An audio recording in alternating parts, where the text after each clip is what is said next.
غسل کب فرض ہوتا ہے اور غسل کا طریقہ کیا ہے؟ رسول اللہ صلی اللہ علیہ وسلم نے فرمایا ان اللہ لا یستحی من الحق، اللہ تعالی حق بات کو بیان کرنے سے حیا نہیں کرتے۔ تو غسل کے جو مسائل ہیں ان میں بھی بعض دفعہ کچھ ایسی باتیں آتی ہیں جو بظاہر حیا کے خلاف ہیں، لیکن علم کی ایک بات ہے، سیکھنے اور سکھانے میں حیا اگر کریں گے تو پھر ظاہر ہے ساری زندگی جاہل ہی رہے گا انسان۔ اور غسل کے مسائل سیکھنا اس لیے ضروری ہے کہ غسل جب فرض ہوتا ہے تو جب تک مکمل غسل نہ ہو آپ کی نماز ادا نہیں ہوتی۔ رسول اللہ صلی اللہ علیہ وسلم نے فرمایا الماء من الماء، حدیث ہے کہ غسل فرض ہوتا ہے خواہش نفس کے ساتھ جسم سے منی خارج ہونے سے۔ مرد پہ غسل کب فرض ہوگا؟ جب اس کے جسم سے شہوت کے ساتھ منی خارج ہو۔ منی بالکل سفید رنگ کی چیز ہے، ایک ہوتی ہے مزی۔ شہوت پیدا ہونے سے اگر کسی کے مرد یا عورت کے صرف رطوبت خارج ہونا شروع ہو گئی، اس سے غسل فرض نہیں ہوتا۔ جب تک مکمل شہوت پوری نہیں ہو جاتی اور مادہ منویہ خارج نہیں ہو جاتا، چاہے احتلام کی صورت میں ہو یا کسی بھی طرح سے ہو۔ مردوں کے ساتھ چونکہ یہ بہت زیادہ ہوتا ہے، نائٹ فال کی صورت میں مردوں پر غسل کی یہ صورت بہت زیادہ فرض ہوتی ہے۔ جیسے ہی بلوغت ہوتی ہے تو احتلام شروع ہو جاتا ہے، ہفتے میں 1 دفعہ 2 دفعہ 3 دفعہ، بعض نوجوانوں کو روزانہ بھی 2 دفعہ ہوتا ہے، جبکہ خواتین میں یہ والے غسل کی صورت بہت ہی کم ہوتی ہے کہ ان کو نائٹ فال ہو یا اس طرح سے غسل فرض ہو۔ ہزاروں میں کسی ایک عورت کے ساتھ ایسا ہوتا ہے۔ ایک صورت تو یہ غسل فرض ہونے کی۔ دوسری صورت کیا ہے کہ جب انسان اپنی زوجہ کے ساتھ ملاپ کرے اور انٹرکورس ہو جائے، چاہے اس صورت میں ڈسچارج دونوں میں سے کوئی ہو یا نہ ہو، لیکن دونوں پہ غسل فرض ہو جائے گا، مرد پہ بھی اور عورت پہ بھی۔ یہ تو مردوں کے غسل کے فرض ہونے کا۔ مردوں کے غسل میں ایک چیز یہ بھی ہے کہ اگر آپ نے رات کو نیند کی اور صبح آپ اٹھے اور آپ نے کپڑوں پہ نشان دیکھا، اب آپ کو یہ پتہ نہیں چل رہا کہ یہ منی کا نشان ہے یا مزی کا ہے، تو بھی آپ پر غسل کرنا فرض ہے۔ یہی سمجھا جائے گا کہ یہ آپ خواب میں ڈسچارج ہوئے۔ عورت پر جو غسل فرض ہوتا ہے ایک اور صورت میں ہوتا ہے کہ جب خواتین کو ایام آنا بند ہو جاتے ہیں، حیض یا نفاس سے جب پاک ہو جائیں، تو بھی ان پہ غسل فرض ہے۔ یہ تو غسل کی فرضیت سے متعلق احکام تھے۔ کچھ چیزیں ایسی ہیں جن میں غسل سنت ہے، فرض نہیں ہے۔ جمعہ کے دن غسل کرنا رسول اللہ صلی اللہ علیہ وسلم نے بہت زیادہ تاکید کی ہے۔ سنت کی 2 قسمیں ہیں، سنت مؤکدہ اور سنت غیر مؤکدہ۔ مؤکدہ وہ ہوتی ہیں کہ جن کو چھوڑنے کا اگر کوئی معمول بنا لے تو گناہ کا خطرہ ہے، اور ایسا شخص قابل ملامت ہے، اسے شریعت ملامت کرتی ہے، برا بھلا کہتی ہے۔ تو غسل سنت مؤکدہ ہے، ہفتے میں 1 مرتبہ، چاہے جمعے کے دن ہو یا کسی بھی دن ہو۔ جو مسلمان ہفتے میں 1 دفعہ بھی نہیں نہاتا، وہ کتنا ہی نیٹ کلین ہو، مگر شریعت کی نظر میں وہ قابل ملامت ہے، اسے تانے دینے چاہیے کہ شرم نہیں آتی، ہو مسلمان مگر رہتے ہو بھنگیوں اور چماروں کی طرح۔ ملامت تو اسی کو کہتے ہیں۔ اس کی دلیل رسول اللہ صلی اللہ علیہ وسلم نے فرمایا، صحیح حدیث ہے، حق علی کل مسلم ان یغتسل کل اسبوع مرتن، کہ ہر مسلمان پر لازم ہے کہ وہ ہفتے میں کم از کم 1 مرتبہ غسل کرے۔ ہر مسلمان پر لازم ہے، چاہے اس پہ غسل فرض نہ بھی ہو۔ اور کس دن بہتر ہے؟ جمعہ کے دن۔ نبی صلی اللہ علیہ وسلم نے حکم دیا کہ جمعے کے دن غسل کیا جائے۔ امام احمد ابن حنبل کا مذہب یہ ہے کہ جمعے کے دن غسل کرنا واجب ہے، صرف سنت نہیں ہے بلکہ واجب ہے، لیکن جمہور کا مذہب یہ ہے کہ سنت عمل ہے۔ غیر مسلم جب اسلام قبول کرتا ہے تو اس وقت بھی اس کے لیے غسل کرنا سنت ہے۔ جب ہم مردے کو نہلاتے ہیں تو جو مردے کو نہلائے اس کے لیے بھی خود غسل کرنا افضل ہے، سنت عمل ہے۔ عید کے دن غسل کرنا سنت عمل ہے۔ تو یہ وہ تمام مواقع ہیں جن میں غسل کرنا رسول اللہ صلی اللہ علیہ وسلم کی سنت ہے۔ غسل کا طریقہ کیا ہے؟ غسل میں 3 چیزیں فرض ہیں، منہ بھر کے کلی کرنا، ناک میں پانی ڈالنا کہ ناک کی جو نرم جگہ ہے یہ اچھی طرح تر ہو جائے، اور پورے جسم پہ 1 مرتبہ پانی بہا دینا کہ جسم میں بال کے برابر جگہ بھی خشک نہ رہے۔ یہ تو ہے فرض، یعنی یہ کام کسی نے کسی بھی طرح سے کر لیا تو غسل ادا ہو جائے گا، چاہے اس کی نیت غسل کی تھی یا نہیں تھی۔ کوئی آدمی چلتا ہوا جا رہا ہے، پھسل کے تالاب میں گر گیا، پورے غوطے کھا کے باہر نکلا، کلی کر لے اور ناک میں پانی ڈال لے تو غسل اس کا ادا ہو جائے گا۔ البتہ چونکہ نیت نہیں تھی لہذا غسل کا ثواب نہیں ملے گا، ثواب نیت کے بغیر نہیں ملتا انسان۔ دلائل اس کے الگ موضوع ہے کہ اس کی دلیل کیا ہے کہ بغیر نیت کے بھی غسل ہو جاتا ہے، لیکن میں نے بتایا دلائل کا سیشن نہیں ہے، اس میں پھر بات لمبی ہو جائے گی۔ تو یہ تو ہے فرض۔ پورے جسم پہ پانی بہانا کلی اور ناک میں پانی. سنت طریقہ کیا ہے؟ رسول اللہ صلی اللہ علیہ وسلم غسل کیسے کرتے تھے؟ سنت طریقہ جس پہ جو اختیار کرنا چاہیے وہ طریقہ یہ ہے کہ جب آپ غسل کے لیے بیٹھیں تو سب سے پہلے وہ جگہ دھوئیں جہاں نجاست اور ناپاکی لگی ہوئی ہے. نائٹ فال ہوا، کسی کو احتلام ہوا، تو جہاں جہاں گندگی لگی ہے پہلے اس جگہ کو دھوئیں. استنجا کریں، شرمگاہ کو دھوئیں اچھی طرح. سمجھ رہے ہیں بات؟ اس کے بعد ہاتھ دھوئیں اور مکمل وضو کریں جیسے ہم عام حالات میں وضو کرتے ہیں. مکمل وضو کرنے کے بعد دائیں کندھے پہ پانی ڈالا، لیفٹ سائڈ پہ پانی ڈالا. پہلے زمانے میں تو چلو سے غسل ہوتا تھا، ہاتھ دھو لیے تو اب چلو سے پانی لے کے یہاں ڈالا جا رہا ہے، چلو سے پانی لے کے یہاں ڈالا جا رہا ہے، پورے جسم پہ ملا جا رہا ہے، اور چلو سے پانی لے کے 3 دفعہ سر پہ ڈالا جا رہا ہے. تو آج کل چلو الو تو ہے نہیں، شاور کے نیچے جا کے کھڑے ہو جاتے ہیں. تو اس میں یہ کہ شاور کھولے اسے کھڑے ہو جائیں، سارے چلو اس میں خود بخود ہی ہو جائیں گے، پورے جسم پہ پانی بہ جائے گا. نبی صلی اللہ علیہ وسلم کے دور میں یہ جدید چیزیں نہیں تھی، شیمپو اور صابن. تو آپ صلی اللہ علیہ وسلم بیری کے پتوں سے غسل کی ترغیب دیا کرتے تھے. بیری کے پتوں کو اگر پانی میں پکایا جائے تو پانی میں میل کچیل صاف کرنے کی صلاحیت بہت بڑھ جاتی ہے. ہمارے زمانے میں اس تکلف کی ضرورت نہیں ہے، صابن ملتے ہیں اس سے نہا لے آدمی، نہایا کریں. بہرحال کہنے کا مقصد یہ آپ لوگوں سے تو یہ سنت طریقے سے غسل ہو جائے گا آپ کا. سمجھ رہے ہیں بات کو؟ سب سے پہلے استنجا کیا، اس کے بعد وضو کر لیا، اس کے بعد غسل کر لیا. اگر کسی نے غسل میں وضو نہیں کیا اور ویسے ہی پورے جسم پہ پانی بہا دیا تو بھی اس کا وضو خود بخود ہو جائے گا. اس غسل سے وہ نماز پڑھ سکتا ہے، کیونکہ بعض لوگ غسل کرنے کے بعد دوبارہ وضو کر رہے ہوتے ہیں. اس کی ضرورت نہیں ہے، کیونکہ جب غسل کرتے ہیں تو وضو والے اعضاء تو خود بخود اس میں دھل جاتے ہیں. یہ ہے غسل کا طریقہ. وضو کیسے ٹوٹتا ہے؟ جن چیزوں سے غسل فرض ہوتا ہے ان چیزوں سے وضو تو بہرحال ٹوٹتا ہی ہے. اس کے علاوہ بھی وضو ٹوٹتا ہے. اس سے پچھلے لیکچر میں نے کچھ تفصیل بتائی تھی کہ نجاست جسم سے کہیں سے بھی خارج ہو جائے یا نجاست نکل کے بہ پڑے. اگر قضائے حاجت کی جگہوں سے نجاست خارج ہوئی ہے تو نظر بھی آ جائے وضو ٹوٹ جائے گا، اور قضائے حاجت کے علاوہ جگہوں سے اگر نجاست خارج ہوئی ہے، خون وغیرہ ہے جیسے، تو جب تک نکل کے بہے گا نہیں تو اس وقت تک وضو نہیں ٹوٹے گا. سمجھ رہے ہیں بات کو؟ وضو کا طریقہ کیا ہے؟ سب سے پہلے دونوں ہاتھوں کو دھویا جائے، 3 دفعہ کلی کی جائے، مسواک کی جائے، 3 دفعہ ناک میں پانی ڈالا جائے. پھر پورے چہرے کو، پیشانی یہ جو ہے جہاں سے پیشانی ہماری شروع ہو رہی ہے اور تھوڑی کے نیچے تھوڑی جہاں ختم ہو رہی ہے، اور ایک کان کی لو سے دوسرے کان کی لو تک 4 اعضاء ہیں وضو میں دھونا فرض ہیں. 1 چہرہ، نمبر 2 بازو، نمبر 3 سر کا مسا، چوتھائی سر، اور نمبر 4 پاؤں کو دھونا. اس کی دلیل قرآن مجید کی مشہور آیت ہے فَاغْسِلُوا وُجُوهَكُمْ وَأَيْدِيَكُمْ إِلَى الْمَرَافِقِ. اللہ فرماتے ہیں ایمان والو جب نماز کا ارادہ ہو تو اپنے چہروں کو اور اپنے ہاتھوں کو دھو، سر کا مسا کرو اور پاؤں کو ٹخنوں سمیت دھو. دھونے کا حکم ہے قرآن مجید میں. البتہ سر کے بارے میں یہ نہیں ہے پورے سر کا مسا کرو، بلکہ آ رہا ہے وَامْسَحُوا بِرُؤُوسِكُمْ. با کا لفظ ہے، با آتی ہے تبعیض کے لیے کہ سر کے بعض حصے کا مسا. اب بعض حصے کا قرآن حدیث میں کہیں تذکرہ نہیں ہے، تو اس میں فقہاء کرام کے اجتہادات ہیں. امام شافعی فرماتے ہیں تھوڑا سا بھی ٹچ کر لیا سر کو ہو جائے گا. امام ابو حنیفہ فرماتے ہیں نہیں، کم از کم 1/4 کا ہونا ضروری ہے. سب کے اپنے اپنے دلائل ہیں، ان دلائل میں نہیں جاتا. فقہ حنفی کو جو فالو کرنے والے ہیں تو ان کو چاہیے کم از کم 1/4 سر کا مسا، یہ فرض ہونے کے لیے ضروری. مگر سنت کیا ہے؟ پورے سر کا مسا. نبی صلی اللہ علیہ وسلم دونوں ہاتھوں کو بھگو کے پورے سر کا مسا کرتے تھے. ایسے سمجھ رہے ہیں بات کو؟ اور مسا کے جو یہ ٹیکنیکل طریقے ہیں کہ آپ یوں پہلے انگلی بنائیں، پھر یوں لے کر جائیں، پھر یوں گھما کے لائیں، پھر یوں، یہ ٹیکنیکل طریقے حدیث سے ثابت نہیں. مسا کا طریقہ کیا ہے؟ بھیگا ہوا ہاتھ لے کے ایسے پورے سر کو ہو گیا. پھر حدیث میں یہ بھی ہے کہ یوں لے جاؤ اور یہ بھی ہے کہ 2 واپس بھی لے کر آؤ، دونوں طرح سے ثابت. تو ایسے بھی کر سکتے ہیں کہ یوں لے جائیں، اور ایسے بھی کر سکتے ہیں لے کے جائیں اور پھر واپس بھی لے آئیں، دونوں طریقے جائز ہیں. لیکن کم از کم سنت اتنی ہے کہ پورے سر کا مسا ہونا چاہیے.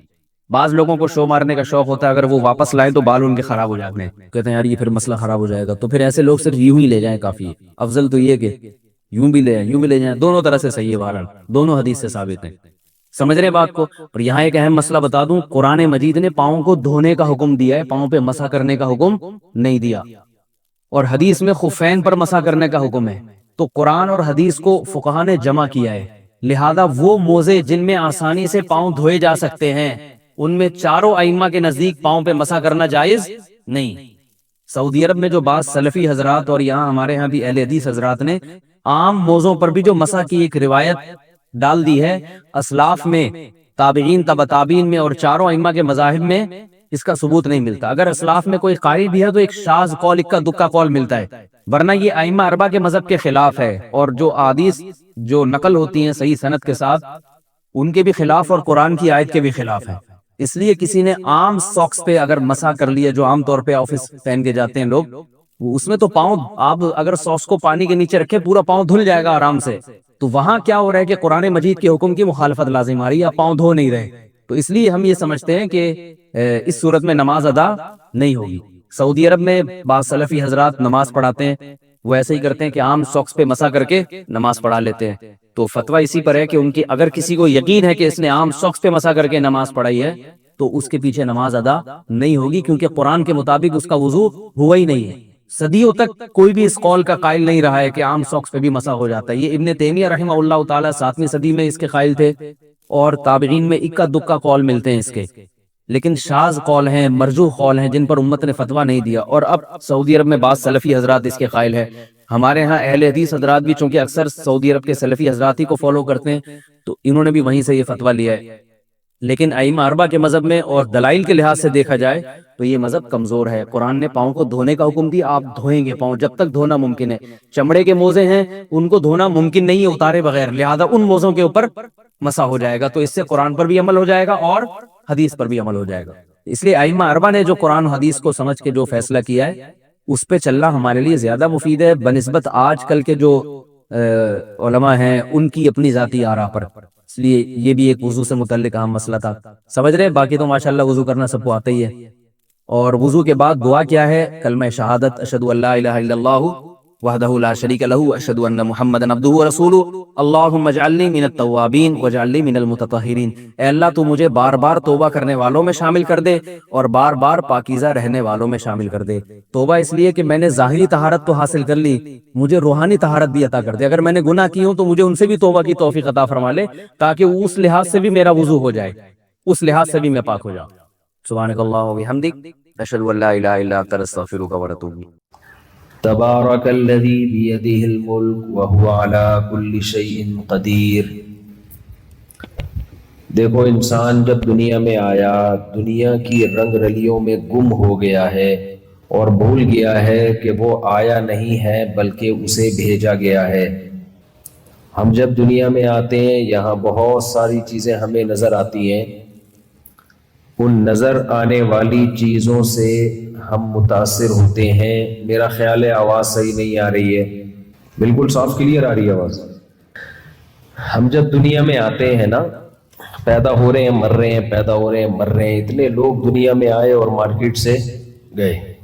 ہم یہ سمجھتے ہیں کہ یہ خود بخود ہو رہا ہے۔ ان ہی الا حیاتنا الدنیا نموت ونحیا وما یہلکنا الا الدہر۔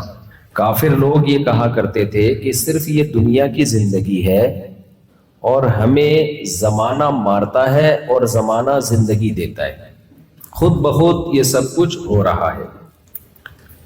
بھائی خود بخود یہ سب کچھ نہیں ہو رہا، ایسے کیسے ہو سکتا ہے؟ دیکھو ابھی ہمارے دوست ہیں، ایک دوست ہیں میرے بہت قریب، ان کا ایکسیڈنٹ ہوا، سر پہ چوٹ لگی، تو ان کو اب خوشبو، جتنی بھی قسم کی خوشبو ہے نا، ساری ایک خوشبو سنگھائی دیتی ہے۔ آپ ان کو گلاب سنگھائیں، عود سنگھائیں، 20 قسم کی خوشبوئیں سنگھائیں، وہ ان خوشبوؤں میں فرق محسوس نہیں کر سکتے۔ وجہ کیا ہے؟ دماغ میں جو سینسر لگے ہوئے تھے خوشبو میں فرق کرنے کے، وہ سینسر چوٹ لگنے سے خراب ہو گئے ہیں۔ آپ مجھے بتاؤ، کیا خود بخود دماغ اپنے آپ کو ایسے ڈیولپ کر سکتا ہے، ایسے ڈیزائن کر سکتا ہے کہ ہزاروں خوشبوؤں کے درمیان وہ فرق کر سکے کہ یہ گلاب کی خوشبو ہے، یہ چنبیلی کی خوشبو ہے، یہ عود کی خوشبو ہے، یہ رات کی رانی ہے؟ یہ دماغ میں آٹومیٹیکلی خود بخود ایوالو ہو کے ایسے سافٹ ویئر انسٹال ہو سکتے ہیں کیا؟ اگر ہو سکتے ہیں تو بولو ہاں، نہیں ہو سکتے تو بولو نہیں۔ تو بولو نا بھائی، نہیں تو بولنا پڑے گا آپ کو میرے ساتھ بیان میں۔ یہ بہت بڑا دھوکہ ہے میرے بھائی کہ ہم خود بخود بنے، ایسا نہیں ہو سکتا۔ کوئی ذات ہے جس نے اس کائنات کو اپنی طاقت اور قدرت سے بنایا۔ واللہ خلق کل دابۃ مما، ہر جاندار چیز کو اس نے پانی سے پیدا کیا۔ تبھی اس کائنات میں جہاں پانی ہے وہاں زندگی ہے، جہاں پانی نہیں ہے وہاں زندگی نہیں ہے۔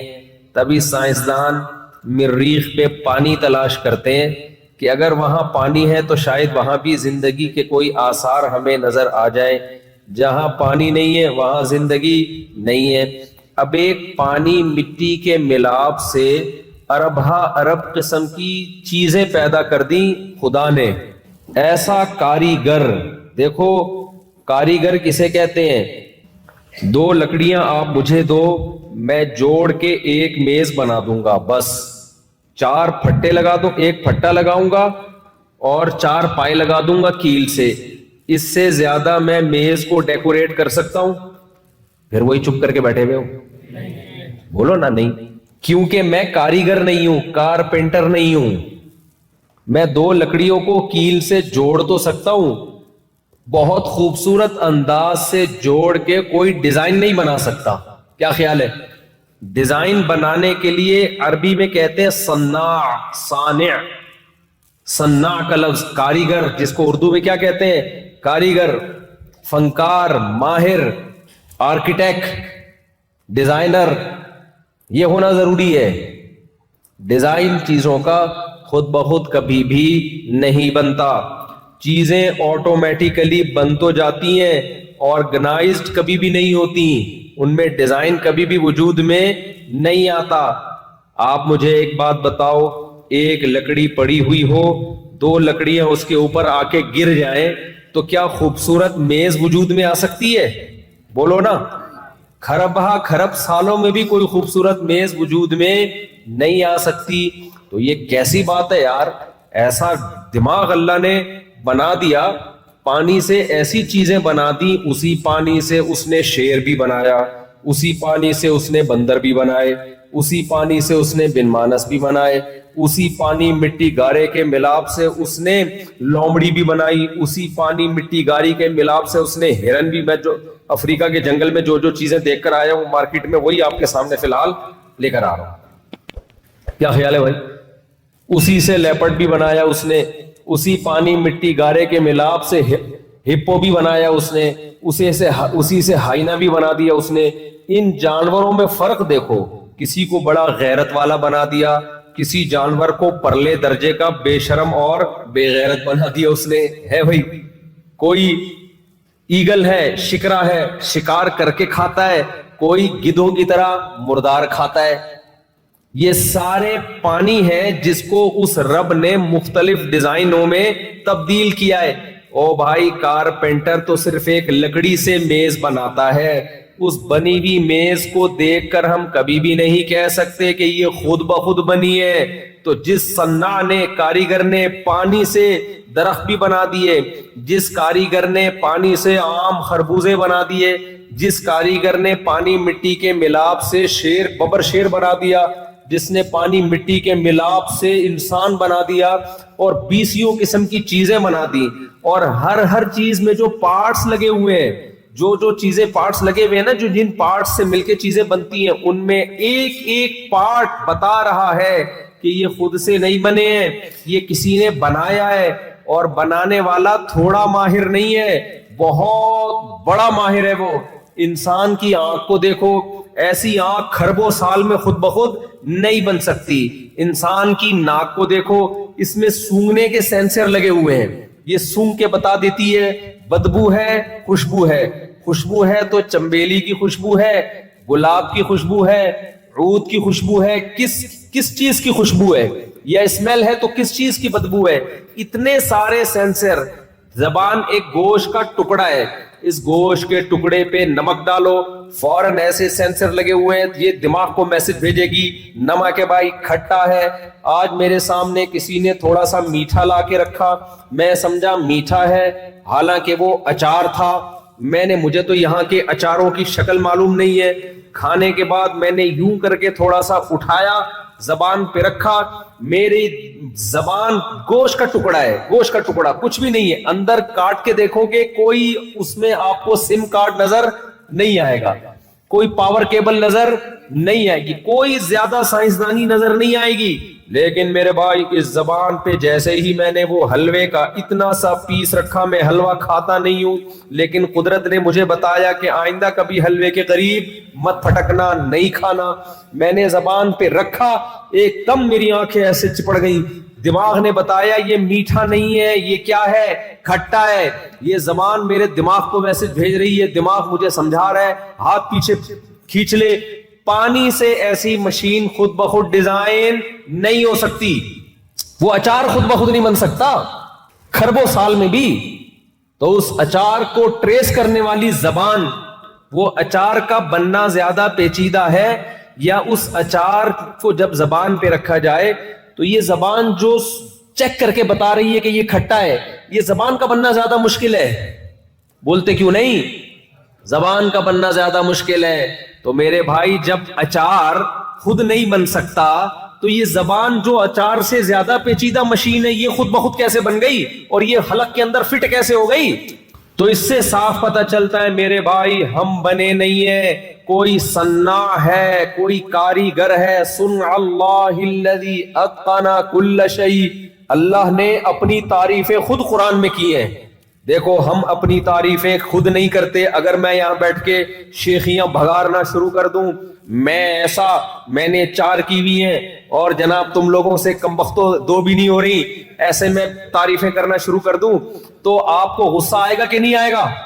ابے دوسرا تعریف کرے اچھا لگتا ہے, اپنے منہ میاں مٹھو بننا اچھا نہیں لگتا. ویسے باتوں باتوں میں کر بھی دیتا ہوں تعریف مثالوں میں. جب میرا کسی چیز کا کھانے کا دل چاہ رہا ہوتا ہے بیان میں ساری وہ مثالیں آ رہی ہوتی ہیں. کبھی میں پیزے برگر کی مثال نہیں دیتا کھانے میں کیونکہ مجھے پسند نہیں ہے. تو اب مجھے ایک بات بتاؤ, اگر میں اپنے منہ میاں مٹھو بنوں, میں ایسا میں ویسا, آپ کو غصہ آئے گا؟ بس کرو مولوی صاحب. کوئی دوسرا, کسی نے شاعر نے کہا ہے کہ ہم کو دیکھ کے شرماؤ تو شرمانے کی داد بھی دیں. اپنی محبوبہ سے کہہ رہا ہے ہم کو دیکھ کے شرماؤ تو شرمانے کی داد بھی دیں. آئینے میں دیکھ کے خود کو شرمانے سے کیا ہوگا؟ خود ہی آئینے میں کھڑی ہو کے اپنے آپ کو دیکھتی رہتی ہے, میں اتنی کیوٹ, اتنی حسین, اور شرماتی رہتی ہے. اس سے کیا ہوتا ہے بھائی؟ کوئی دوسرا تعریف کرے تو بات بنتی ہے. نہیں آئی میرا خیال ہے بات. لیکن یہ کیا بات ہے, الحمد سے لے کے والناس تک اللہ خود اپنی تعریفیں کرتا ہے. صنع اللہ الذی اتقن کل شیء, اللہ اپنی تخلیق بیان کرتا ہے. ان پہاڑوں کو دیکھو, انظروا الی ثمرہ اذا اثمر, اس انار کے بننے کے عمل کو دیکھو. زمین کو کھودو گے, مٹی, گارا اور پانی نظر آئے گا, نہ انار کا رنگ نظر آئے گا, نہ انار کا ذائقہ نظر آئے گا. تمہارا رب کچھ بھی نہیں, کوئی بڑے بڑے ٹیکنیشین نہیں ہے, کوئی بڑی فیکٹریاں نہیں ہے, کوئی ٹویوٹا کمپنی کی طرح 20 ہزاروں مزدور کام کر رہے ہو, بڑے بڑے سائنٹسٹ کام کر رہے ہو. نا نا نا نا نا, صرف مٹی, گارے, پانی اور گوبر, 3 چیزیں ہیں. گوبر, مٹی, پانی, 3 چیزوں سے اللہ انار کا درخت بناتا ہے, اسی سے انار کا پھول بناتا ہے, اسی سے انار کے پھل بناتا ہے.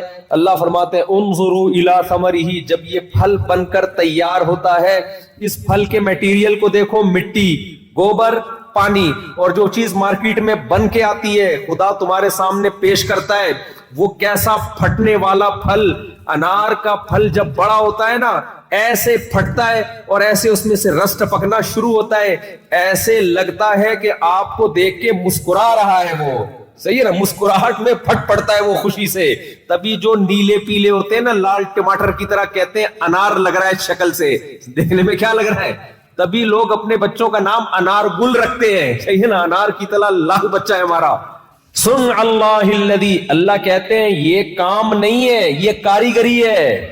اللہ اپنے کاموں کو کام نہیں کہتا, اللہ اپنے کاموں کو کیا کہتا ہے؟ کاریگری. کاریگری ہے یہ, اور یہ کاریگری دنیا میں آج تک کوئی کر کے نہیں دکھا سکا. کسی سائنٹسٹ کے پاس جاؤ, یار یہ مٹی ہے, یار یہ گوبر ہے, یہ پانی ہے, ملا کے انار بنا کے دکھا. وہ کہے گا کھربوں سال لیب میں گزر جائیں گے بھائی, میں اس سے انار نہیں بنا سکتا. ہمارا رب کیسے بناتا ہے؟ پہلے انار کا پودا, پھر درخت, پھر پھول, پھر اس پھول ایک ایک مرحلہ اس میں عجیب سے عجیب ہے. پھر اس پھولوں پہ کچا پھل، پھر ہوتے ہوتے اتنا بڑا پھل، اور پھر جب آپ اس پھل کو کاٹتے ہو تہ بتہ کیسے دانے تمیز سے جاپانیوں کی طرح نا جیسے لائن میں لگے ہوتے ہیں، بدتمیزی سے کوئی وہ نہیں ہوتا، ایسے جھلیوں کے اندر پیک ہوتے ہیں. اس طرح سے اللہ تعالیٰ نے انار کو بنایا، سیب کو بنایا، انگوروں کو بنایا. کتنے ڈفرینٹ ذائقے، مختلف الوانہ. اللہ کہتے ہیں ان کے رنگوں میں اختلاف کو دیکھو، ان کے ذائقوں میں اختلاف کو دیکھو. صنوان وغیر صنوان یسقا بماء واحد. ایک پانی ہے آسمان سے جو برس رہا ہے، لیکن اس پانی سے نکلنے والے رنگوں میں، ذائقوں میں، چیزوں میں اختلاف دیکھو. اربوں کروڑوں قسم کے جانور ہیں، زمین پہ چلنے والے جانور، زمین پہ ریگنے والے جانور، ہوا میں اڑنے والے جانور، شکار کرنے والے جانور، دانا کھانے والے جانور. ہر پرندے کو الگ ڈیزائن کی چونچ دی ہے. دو پرندوں کی چونچ کا ڈیزائن بھی ایک جیسا نہیں ہے، ہر پرندے کو الگ ڈیزائن دیا اس کے حساب سے. جس کو مچھلی کھانی ہے اس کے لیے لمبی چونچ تاکہ پانی کے اندر وہ گہرائی تک جا سکے. جس کو کتر کتر کے کھانا ہے جیسے طوطے کو گول چونچ دے دی کلاڑے کی طرح، ہک کی طرح، تاکہ ایسے ایسے جو ہے نا اس کو کتر کتر کے کھائے. بعض پرندے ایسے ان کو چپو دے دیا آگے. وہ نہیں ہم جو میں امریکہ میں چلا رہا تھا وہ نہیں میں چپو چلا رہا تھا بھائی، اس کو کیا بولتے ہیں انگلش میں بھائی، وہ جو لانچ میں نا چپو، تو ایسے چپو دے دیے اس کو. وہ جب مچھلی سامنے آتی ہے بس خالی اس کا کام ہے یوں کرنا توے کی طرح، جیسے چمٹا نہیں ہوتا روٹیاں پکاتی ہیں خواتین، کسی زمانے میں پکایا کرتی تھی، اب تو پیزا آ گیا. تو چمٹے سے نہیں جیسے پکڑا جاتا روٹی کو، ایسے وہ مچھلی کو یوں کر کے کیا کرتا ہے، پٹک کر کے پکڑ لیتا ہے. ہر جانور کو اس کی باڈی کے حساب سے چونچ دی ہے، ہر جانور کو اس کی باڈی اور اس کی ریکوائرمنٹ کے حساب سے آنکھیں دی ہیں.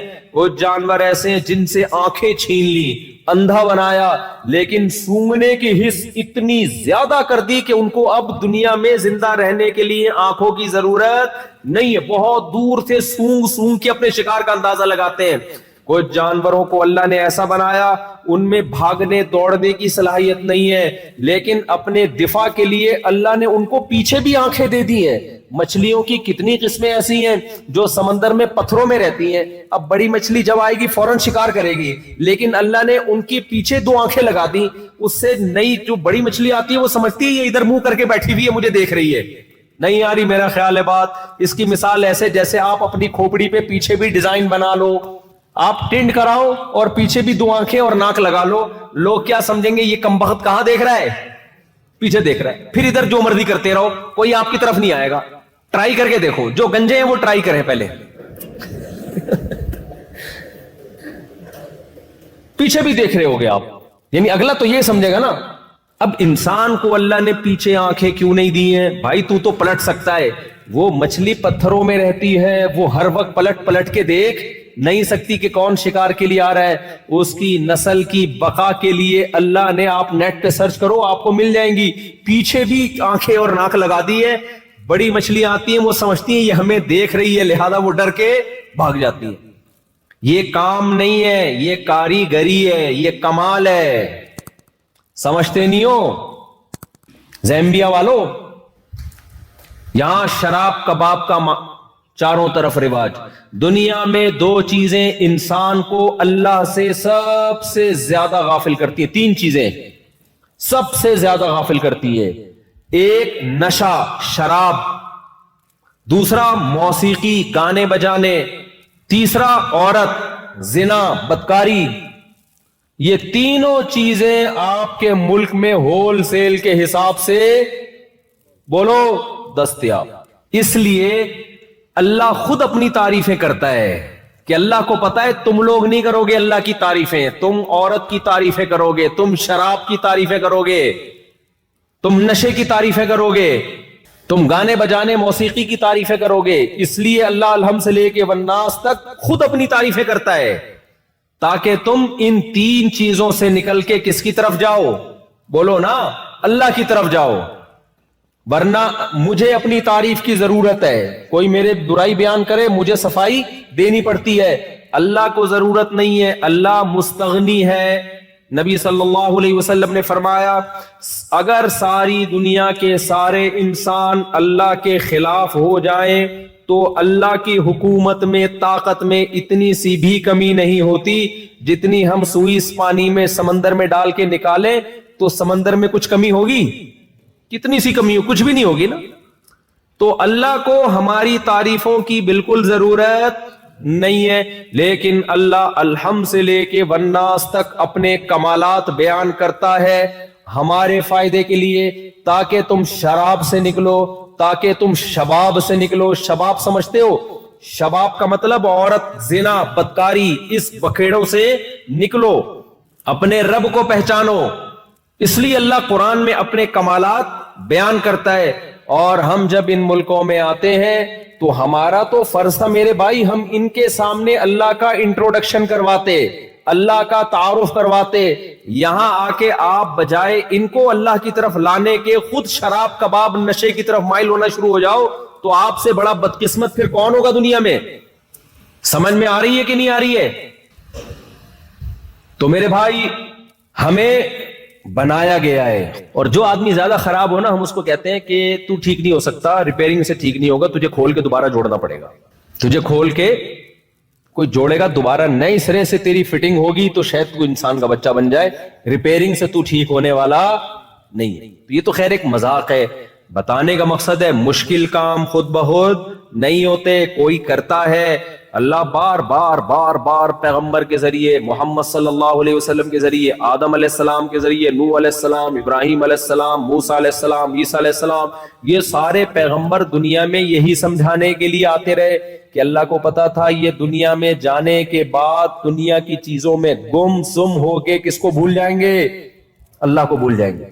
تو اللہ ہم سے کیا چاہتا ہے کہ مجھے یاد رکھو. اب ہم کہتے ہیں اے اللہ تجھے کیا ضرورت ہے؟ ایتھیس ملحد لوگ بولتے ہیں اللہ کو کیا ضرورت ہے کہ ہم اللہ کو یاد رکھیں؟ بھئی اللہ کو کیا ہوگا اگر ہم یاد نہ رکھیں اس کو؟ تو کیا ہوگا اللہ کو؟ اللہ کہتے ہیں مجھے کچھ بھی نہیں ہوگا، تمہیں بہت کچھ ہو جائے گا. صحیح ہے نا؟ مجھے کچھ بھی نہیں ہوگا، تمہیں بہت کچھ ہو جائے گا. کیوں؟ ایتھیس لوگ پتہ ہے کیا کہتے ہیں؟ یہ میں ایتھیس کا ذکر اس لیے کرتا ہوں کہ آج نوجوانوں کے دل میں بھی یہی وسوسے ہیں.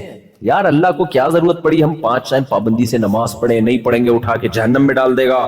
اللہ کو کیا ضرورت ہم اس کی عبادت کریں، ہم یہ کریں ہم وہ کریں. یہ سب مذہبی لوگوں کے بنائے ہوئی باتیں، اساطیر الاولین، پرانے لوگوں کے قصے ہیں.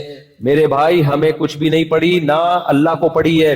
اصل بات یہ ہے کہ اللہ کی صفات کے بارے میں ہم ان لوگوں سے نہیں پوچھیں گے جن کے پاس کوئی ہدایت نہیں ہے. اللہ ہم سے کیا چاہتا ہے، وہ کن چیزوں کو پسند کرتا ہے، کن چیزوں سے اللہ ناراض ہوتا ہے، یہ اللہ ہی بتائے گا نا. یہ اللہ کے علاوہ مخلوق بتائے گی؟ اللہ کو کوئی نقصان نہیں ہے ہماری نافرمانی سے.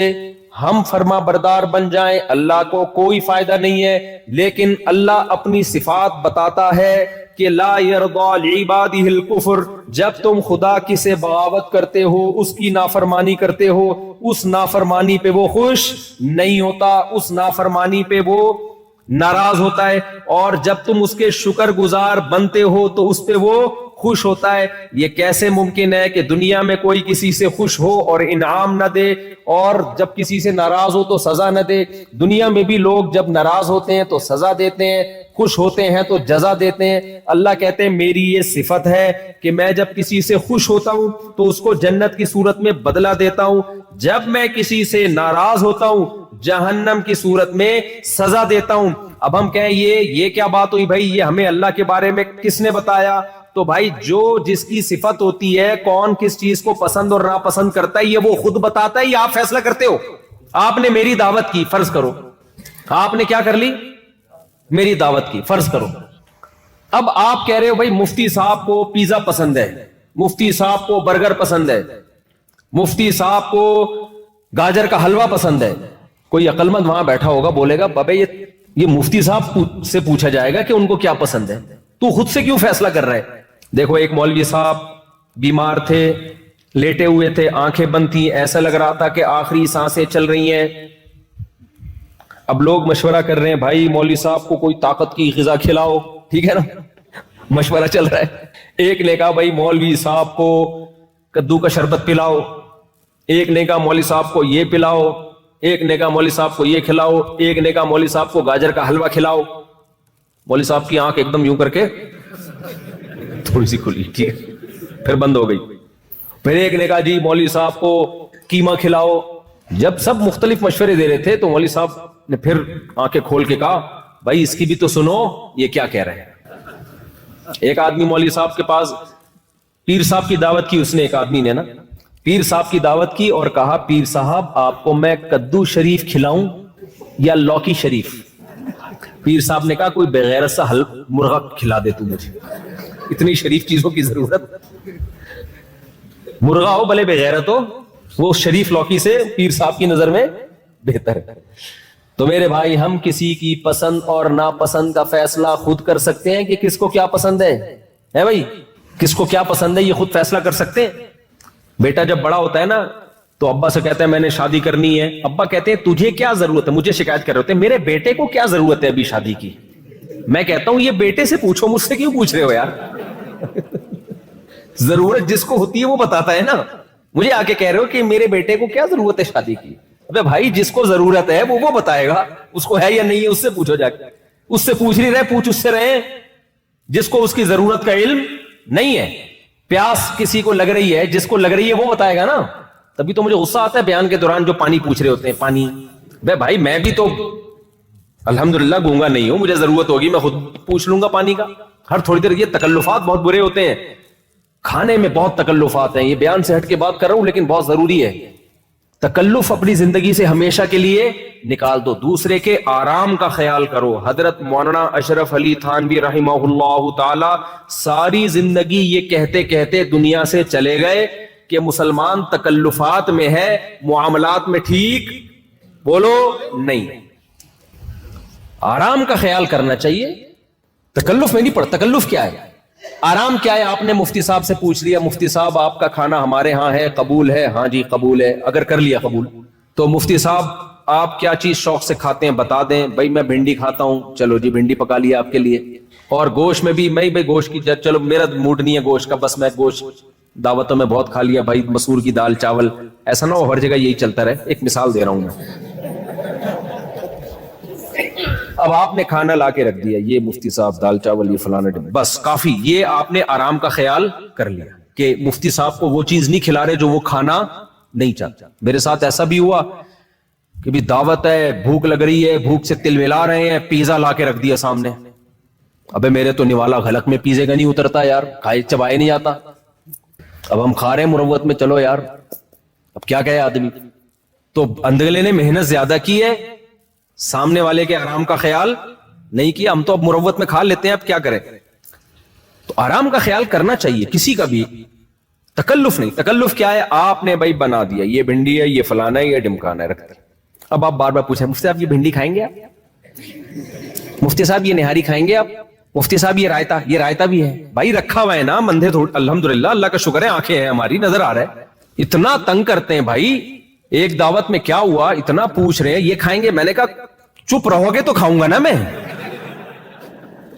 کیا خیال ہے بھائی, آپ چپ بیٹھو گے تو میں کھاؤں گا. پھر میں نے ایک بندے کو لگا دیا, میں نے کہا جو آئے گا نا پوچھے گا خود ہی جواب دے دینا. میرا میٹر اب آہستہ آہستہ کیا ہو رہا ہے, شارٹ ہو رہا ہے. یہ کھا لے وہ کھا لے, بھائی سب کچھ سامنے رکھا ہے, پیسے بھی نہیں لے رہے آپ ہم سے, فری میں کھلا رہے ہو, تو اب ہماری مرضی یار جو کھا لیں گے. تکلف بری چیز ہے, دوسرے کی راحت کا خیال اچھی چیز ہے. حضرت مولانا اشرف علی تھانوی نے فرمایا جب مہمان گھر میں آئے بیٹھتے ہی, بلکہ بیٹھنے سے پہلے سب سے پہلے اس کو واش روم کا بتاؤ. بعض دفعہ مہمان میں شرم ہوتی ہے, بہت زور کا آیا ہوا ہوتا ہے, بتا نہیں رہا ہوتا. وہ کہتا ہے میزبان کیا کہے گا کہ یار آتے ہی کہاں گھس گئے بیت الخلا میں, اس کو شرم آ رہی ہوتی ہے. اب یہ سلمان بھائی ہیں, ان کو بہت زور کا پیشاب آیا ہوا تھا, کل کہنے لگے میں مفتی صاحب مجھے بہت زور کا پیشاب آیا ہوا ہے, میں پیشاب کروں. اب پوری ڈیٹیل بتا رہے ہیں نا, میں چاروں پیشاب کر لوں تاکہ تھوڑا سا فریش ہو جاؤں. میں نے کہا اتنی ڈیٹیل کرنے کی کیا ضرورت ہے بھائی, پیشاب آ رہا ہے جاؤ پیشاب کر کے آ جاؤ. انسان کو خود بخود ایک شرم سی آتی ہے بتاتے ہوئے کہ میں نے کہاں جانا ہے, واش روم. یہ انسان کی نیچر ہے, لہذا وہ پوری ڈیٹیل پورا نا حاشیہ چڑھا دیا انہوں نے کہ ایکچولی وہ اس لیے میں جا رہا ہوں کہ تھوڑا فریش ہونا چاہتا ہوں. بھائی تو جا یار, اس میں اتنی ڈیٹیل میں جانے, یہ نیچرل ہے. نہیں آ رہا تو ٹینشن کی بات ہے, پھر ڈاکٹر سے رابطہ کرنے کے آ ہی نہیں رہا, آ رہا ہے یہ تو بالکل ٹھیک ہے. تو آداب معاشرت یہ حضرت حکیم الامہ کی کتاب پڑھیں. آج یہ آداب غیر مسلم قوموں میں آ گئے ہیں. انگریزوں میں نظر آ رہی ہیں یہ چیزیں, ہمیں جاپانیوں میں نظر آ رہی ہیں, مسلمانوں میں شارٹ ہوتی جا رہی ہیں. تو انہوں نے فرمایا کہ جب کوئی مہمان گھر میں آئے, سب سے پہلے یہ واش روم ہے بھائی, اس کو خود ہی لے جاؤ کان پکڑ کے. خیر اتنا نہیں کرو, اس کو بس بتا دو یہ. تو کہاں سے کہاں بات چلی گئی, میں کیا کہہ رہا تھا, بات کہاں سے کہاں نکل گئی. ہاں تو میں یہ عرض کر رہا تھا میرے بھائی, اللہ اپنا انٹروڈکشن, اپنا تعارف کیوں کرواتا ہے. اللہ کو پتا ہے یہ لوگ زیمبیا میں آ کے, غیر مسلم ملک میں آ کے, جب چاروں طرف شباب بھی دیکھیں گے اور کباب بھی دیکھیں گے اور شباب بھی دیکھیں گے اور شراب بھی دیکھیں گے, تو ان کو اللہ سمجھ میں نہیں آئے گا. پھر جب ان کو کوئی آ کے کہے گا فجر کی نماز جماعت سے پڑھو, کیا ٹینشن والا کام. ہاں میں یہ عرض کر رہا تھا, یہ بتا رہا تھا کہ اللہ ہماری نیکی سے خوش ہوتا ہے, اور تھوڑا خوش نہیں, بہت خوش ہوتا ہے. اللہ گناہ کرنے سے ناراض ہوتا ہے, اور تھوڑا ناراض نہیں, بہت ناراض ہوتا ہے. تو اللہ کی یہ صفت ہے, اللہ کی یہ چاہت ہے. اب یہ چاہت اللہ میں ہے یا نہیں ہے, یہ میں نہیں بتا سکتا, یہ آپ نہیں بتا سکتے, یہ ایتھیس ملحد نہیں, یہ گورا نہیں بتا سکتا, یہ جیپنیز نہیں بتا سکتے.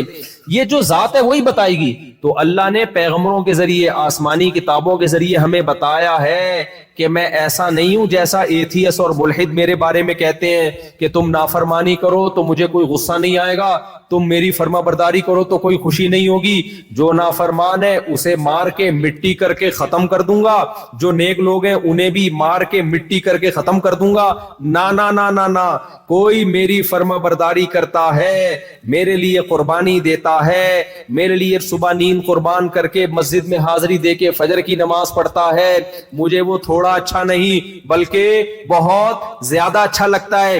اور جو نماز قضا کرتا ہے مجھے وہ تھوڑا برا نہیں بلکہ بہت زیادہ برا لگتا ہے. اے اللہ کیوں برا لگتا ہے, تیرے اندر یہ صفت تو ہے مگر اس کی ریزن کیا ہے. اللہ کہتے ہیں کہ ناشکری, دنیا میں کوئی عقل مند آدمی بھی ناشکری کو پسند نہیں کرتا. آپ نے دیکھا ہوگا ماں باپ بچہ جنتے ہیں, بچہ نافرمان نکلے جائیدادوں سے عاق کر دیتے ہیں, بد دعائیں دینے پہ آ جاتے ہیں. تو اللہ نے اپنی صفات پہ انسان کو پیدا کیا ہے تاکہ انسان کو اللہ کی صفات سمجھ میں آئے, اللہ سمجھ میں آئے کہ اللہ کیا چاہتا ہے. تخلقوا باخلاق اللہ, حدیث میں آتا ہے ان تکفروا, اگر تم نافرمانی کرو گے تو اللہ اس نافرمانی کو پسند نہیں کرتا. اس لیے میرے بھائی اس دنیا کے ان فلاسفروں کی باتوں میں مت آئیں کہ ہم مر جاتے ہیں تو مٹی ہو کے ختم. یہ کیسے ہو سکتا ہے بھائی. دیکھو جانوروں کی کوئی آزمائش نہیں ہے, جانور مر کے مٹی ہو کے ختم, کیونکہ جانور نہ شکر گزار ہو سکتے ہیں اور نہ ناشکرے ہوتے ہیں. ان کے پاس سینس ہی نہیں ہے یہ سمجھنے کے لیے کہ شکر کیا ہوتا ہے اور ناشکری کیا ہوتی ہے, احسان فراموشی کیا ہوتی ہے. جانوروں کو اللہ نے یہ سینس بولو نہیں دی ہے. جیسے ہمارے دوست جن کے ایکسیڈنٹ ہو گیا نا بیچاروں کو, اب وہ سینس ہے ہی نہیں کہ چمیلی کی خوشبو کیا ہے اور گلاب کی خوشبو. یہ سافٹ ویئر اللہ نے کیا کر دیے, یہ انسٹال کر دیے. باقی سب سیٹ ہے, ایسا نہ ہو کہ آپ کچھ اور سمجھیں, باقی ہر چیز فٹ فاٹ. یہ سافٹ ویئر اللہ نے کیا کر دیے. یہ مجھے بڑی عبرت ہوئی ہے سن کے کہ یار اس کا مطلب دماغ میں بھی ایسی چیزیں ہیں جو ناک کو آرڈر کرتی ہیں کہ یہ چمبیلی ہے, یہ گلاب ہے, اور چوٹ لگنے سے وہ سیٹنگ کیا ہوتی ہے, آؤٹ. ایک چوٹ سے سیٹنگ آؤٹ ہوئی, بننے میں کیا خود بخود بن سکتی ہے ایسی سیٹنگ؟ نہیں ہو سکتی بھائی. تو بھائی پہلے اپنے ایمان کو مضبوط کرو. سمجھتے ہو ہمارا ایمان کیا ہے؟ ایک اللہ نے ہمیں بنایا اور وہ اللہ ہمیں موت کے بعد دوبارہ زندگی دے کے ہم سے حساب و کتاب لے گا.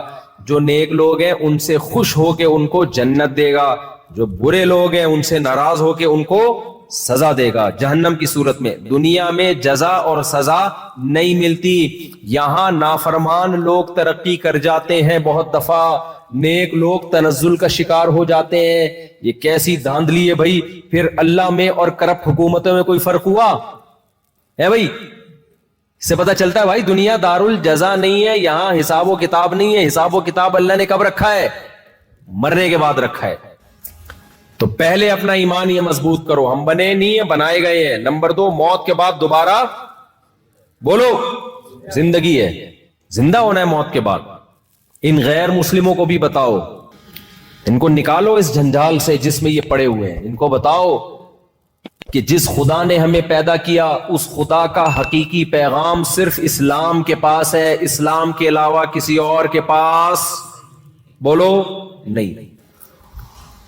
پہلے خدا کے وجود کے دلائل دو, پھر ان کو سمجھاؤ یہ پیغام خدا ہم سے کیا چاہتا ہے. یہ کس کے پاس ہے؟ یہ پیغام صرف اسلام کے پاس, صرف محمد صلی اللہ علیہ وسلم کے پاس ہے, باقی کسی کے پاس نہیں ہے تو لاؤ بھائی مارکیٹ میں. اگر اسلام کے علاوہ کسی اور کے پاس ہے تو مارکیٹ میں بولو لاؤ. آپ جب مارکیٹ میں جاتے ہو, نیا موبائل آیا ہے, آپ دکاندار سے کہتے ہو موبائل دکھا بھائی, اس نے کہا یہ لے, کتنی قیمت ہے جی؟ اتنے لاکھ. تو میں وہاں سے لے رہا ہوں. کہہ رہے وہ مارکیٹ میں میرے علاوہ کسی اور کے پاس, بولتے کیوں نہیں ہے, لینا ہے مجھے سے لینا ہے یہ موبائل, نہیں ہے تو مارکیٹ میں میرے علاوہ کسی اور کے پاس نہیں ہے. آپ بلا تحقیق مانو گے؟ آپ سرچ کرو, ادھر گئے وہاں چیک کیا نہیں ہے بھائی, ادھر گئے وہاں چیک کیا نہیں ہے بھائی, گھوم پھر کے کہاں ہوگے؟ اگر موبائل لینا ضروری نہیں ہوا گھر چلے جاؤ گے. بہت ضروری ہوا, آپ کے باس نے کہا کہ نیا ورژن جو بھی آیا ہے موبائل کا تجھے لازمی لے کر آنا ہے ورنہ تجھے کل جاب سے نکال دوں گا, پھر لے دے کے کہاں ہوگے؟ اسی شاپ کے پاس آؤ گے جس نے یہ دعویٰ کیا تھا کہ یہ موبائل میرے علاوہ مارکیٹ میں کسی اور کے پاس نہیں. اسلام کا یہ دعویٰ ہے, ان الدین عند اللہ الاسلام, دین اللہ کی نظر میں صرف اور صرف اسلام ہے. حقیقی دین جو ہمیں بتاتا ہے کہ خدا ہم سے کیا چاہتا ہے. قرآن کا دعویٰ ہے کہ وہ صرف کون سا مذہب ہے؟ اسلام. مارکیٹ میں اللہ ہم سے کیا چاہتا ہے؟ مارکیٹ میں اسلام کے علاوہ کسی اور کے پاس یہ چاہتوں کا مسودہ ہے ہی نہیں. اب بھائی اسلام نے دعویٰ کر دیا, ہمیں چاہیے ہم ذرا مارکیٹ میں پھر کے دیکھیں کیا خیال ہے بھائی. تو ہم مارکیٹ میں, زیمبیا کی مارکیٹ میں آئے, ہمیں یہاں بہت سارے مذہب نظر آئے, ہم ان مذہب والوں کے پاس گئے. میں الگ الگ مذہبوں کا نام نہیں لیتا, کسی مذہب پہ طنز کرنا مقصد نہیں ہے. ہم نے جب ان مذہب والوں کی کتابیں اٹھا کے دیکھی, ان کے رہبروں کو دیکھا, تو ہم نے کہا وراثت کے حکام بتاؤ, انہوں نے کہا ہمارے پاس نہیں. ہم نے کہا نکاح طلاق کے حکام بتاؤ, انہوں نے کہا ہمارے پاس نہیں. ہم نے کہا خرید و فروخت کے حکام بتاؤ, انہوں نے کہا ہمارے پاس نہیں ہے. ہم نے کہا طہارت کے حکام بتاؤ, انہوں نے کہا ہمارے پاس. بولتا کیوں نہیں ہے میرے بھائی؟ نہیں ہے. ہم نے کہا بھائی رشتہ داری جوڑنے کی کیا فضیلت ہے؟ انہوں نے کہا ہمارے پاس, ہمارے تو رشتہ دار ہی نہیں ہے. کچھ لوگوں کے ابا ہوتے ہیں, کچھ کے ابا نہیں ہوتے. ہم نے کہا میرے بھائی غسل کا طریقہ بتاؤ, انہوں نے کہا غسل کب فرض ہوتا ہے یہ بتاؤ. انہوں نے کہا فرض نہیں ہوتا, جب دل چاہے نہا لو. نہیں, دل چاہے تو نہیں نہاؤ, مرضی ہے آپ کی. ہم نے کہا بھائی اللہ خدا کی عبادت کا طریقہ بتاؤ ہمیں, طریقہ کیا ہے, کتنی عبادت کرنی ہے, اس کا پیکج کیا ہے. انہوں نے کہا ہمارے پاس یہ پیکج. کسی نے کہا ہفتے میں 1 دن جانا ہے, کیا کرنا ہے, کوئی پیکج نہیں ہے. کسی کے پاس مارکیٹ میں تعلیمات ہے ہی نہیں. جب آپ اسلام کے پاس آئے, آپ نے پوچھا بھائی خدا کو راضی کرنے, خدا کے حقوق کیا ہیں, مخلوق کے حقوق کیا ہیں, پورا پیکج. خدا کو راضی کرنے کے لیے دن میں 5 ٹائم نماز پڑھنی پڑے گی. کیسے پڑھنی پڑے گی؟ ایسے پڑھنی پڑے گی. کیا کرنا ہے؟ اس سے پہلے وضو کرنا ہے. کیسے کرنا ہے جی؟ ایسے کرنا ہے. کن چیزوں سے وضو ٹوٹتا ہے؟ اس طرح سے وضو ٹوٹتا ہے. غسل کا فرض ہوتا ہے, اس طرح سے فرض ہوتا ہے. طہارت کے حکام کیا ہیں؟ ایسے ایسے حکام نبی نے بتائے نا کہ کنویں میں چوہا گر کے مر جائے تو کتنے ڈول نکال لیں کہ کنواں پاک ہوگا. بلی جیسا جانور گر کے مر جائے تو کتنے ڈول نکال لیں. کتے جیسا جانور گر کے مر جائے تو کتنے ڈول نکال لیں. پورے ڈول گن گن کے بتا دیے حدیث میں. کپڑے پہ ناپاکی لگ جائے کتنی دفعہ دھونا ہے. استنجے کا کیا طریقہ ہے؟ کہ یہودی نے پوچھا کہ کیا تمہارے پیغمبر نے تمہیں استنجے کا طریقہ بھی بتایا ہے؟ ایک صحابی سے کہا, وہ تو طنز کر رہا تھا. فرمایا ہاں ہمیں استنجے کا طریقہ بھی بتایا پیغمبر صلی اللہ علیہ وسلم نے. من استجمر فلیوتر. نکاح کا کیا طریقہ ہے؟ نکاح ختم کرنے کا کیا طریقہ ہے؟ ختم کن صورتوں میں ٹھیک ہے, کن صورتوں میں ختم کرنا برا عمل ہے. ماں باپ کے کیا حقوق ہیں, بہن بھائیوں کے. یہ تو میں ٹاپک ہے, اس پر بہت 20 دفعہ بیان کر چکا ہوں, بھی زیادہ ڈیٹیل میں نہیں جاؤں گا. تو میرے بھائی, میرے اور آپ کے پاس خدا کو راضی کرنے کے لیے جو پیکج ہے, اسلام کے علاوہ کسی کے پاس وہ پیکج بولو ہے ہی نہیں. وہ ہمیں اخلاقیات بھی سکھاتا ہے, وہ ہمیں بتاتا ہے شراب حرام ہے, مردار مت کھاؤ,